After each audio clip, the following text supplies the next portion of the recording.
네, 시작하겠습니다. 63페이지 모의고사 12회입니다. 자, 1번.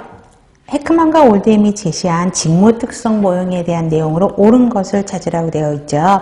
자, 그러면 1번. 일상적이다 반복적인 직무는 기능의 다양성이 적게 요구되죠. 그게 1번이 맞는 거죠.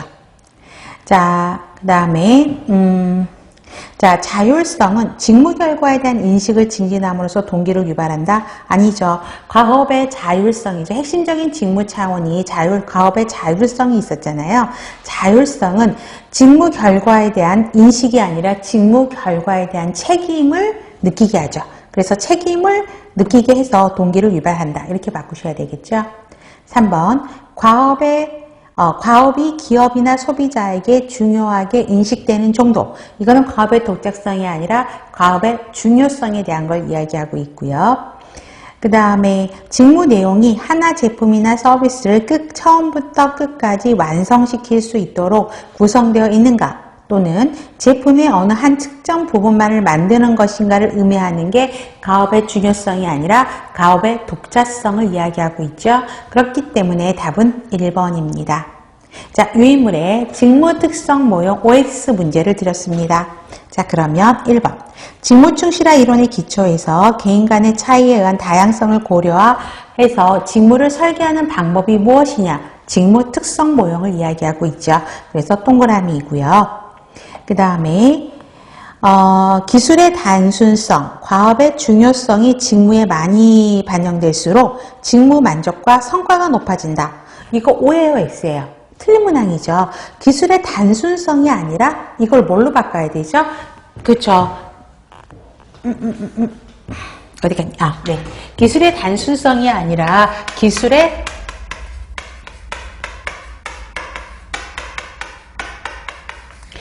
다양성으로 바꿔야 되죠. 그래서 다양한 기술, 그 다음에 지금처럼, 그 다음에 과업이 중요한 거, 이렇게 반영이 되면 당연히 만족 성과가 올라가게 되죠. 그래서 2번이 틀린 거죠. 기술의 다양성으로 바꾸시면 되고요.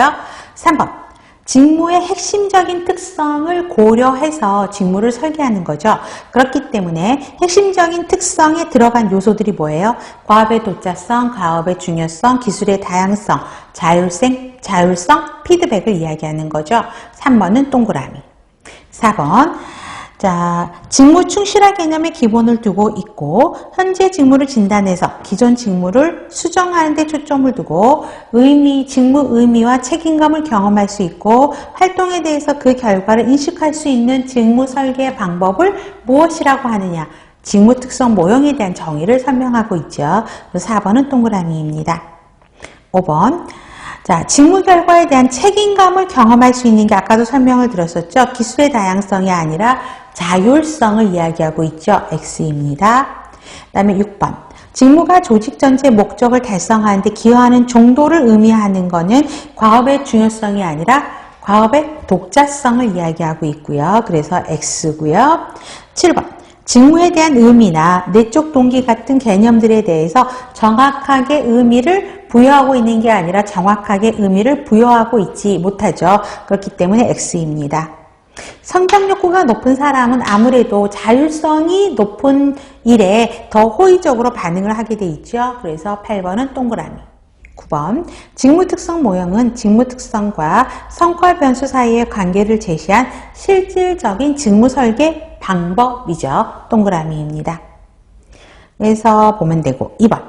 동기부여 이론 중 허즈버그의 이요인에 대한 설명으로 적절한 것. 경영관리에 염두를 두고 개발된 작업 모티베이션에 관한 이론이다. 자, 여기까지. 자, 경영관리에 염두에 두고 개발된 작업 모티베이션에 관한 이론이다가 실제 기출문제 다까지 문항으로 나왔던 것들이고요.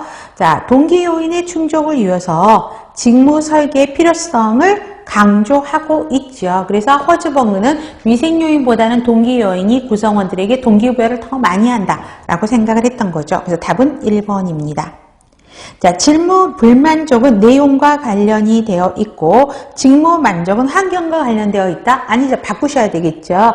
직무 불만족은 직무 환경과 관련이 되어 있고 직무 만족은 직무 내용과 관련이 되어 있죠. 3번, 종업원들이 작업 환경에 대한 반응이 기본적으로 다를 것이다 하고 가정을 한 게 아니라 허즈버그는 기본적으로 동일할 것이다 라고 가정을 했죠. 비슷할 거다 라고 생각해서 종업원들의 개인차를 인정한 게 아니라 인정하지 않고 무시했다라는 거죠. 그래서 3번의 닦아지 문항은 두 개가 틀렸어요. 기본적으로 다를 게 아니라 기본적으로 유사할 거라고 보고 개인차를 인정한 게 아니라 개인차를 무시했다. 이렇게 바꾸셔야 됩니다. 4번. 직무 만족과 불만족을 동일선상의 양극점으로 파악한다? 아니죠. 자, 만족과 불만족을 전혀 별개 차원이라고 이야기를 했고요. 그 다음에 만족에 영향을 미치는 요인, 불만족에 영향을 미치는 요인도 각각 별개다라고 이야기를 했죠. 그래서 동일선상의 양극점으로 파악하지 않았다는 특성을 갖고 있죠. 그래서 맞는 것을 고르니까 1번입니다. 3번, 아래에서 제시하고 있는 조직 이론이요. 조직을 둘러싼 환경에 의해 조직 욕구가 영향을 받는다. 그래서 환경을 중요시했고요. 시스템 간의 모든 요소 간의 상호 관련성이 기능적으로 통합되어 있다. 조직과 환경을 하나의 물건처럼 실제 존재하는 물체처럼 생각을 했다는 게 단점이고요. 전략적 선택을 잘해야 되는데 그 중요성은 그냥 한쪽만 강조했지 전략적 선택을 해야 된다는 것을 무시했다라는 특성을 갖고 있는 건 뭐죠? 그렇죠. 개방 합리적인 이론을 이야기한 거죠. 그래서 개방 합리적인 이론이 뭐예요? 개방 합리적인 이론의 가장 대표적인 거 환경을 폐쇄 체계에서 개방 체계로 했었고 체계의 다이나믹한 역동성을 강조한 거죠. 그래서 여기에 들어가는 게 체계 이론하고 또 들어가는 게 뭐였어요? 상황 이론이 들어가게 되죠.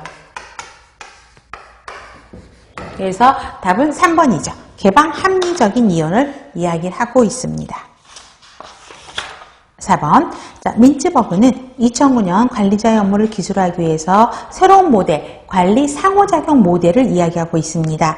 자, 이 내용으로 옳지 않는 거. 자, 관리란 정보를 가지고 그다음에 사람을 통해서 활동으로 이어진다라고 이야기를 하고 있죠. 그래서 여러분 유인물 잠깐 보세요. 그러면 간호관리자 역할을 유인물로 드렸어요. 그러면 앞에 정보적인 차원, 인적 차원, 행동 차원으로 나눠지죠. 그렇기 때문에 정보를 가지고 인적, 사람을 통해서 활동, 행동한다라고 이야기를 하고 있다라는 거죠. 그래서 세 가지 차원으로 나눴다라는 걸 꼭 기억을 하셔야 되고요.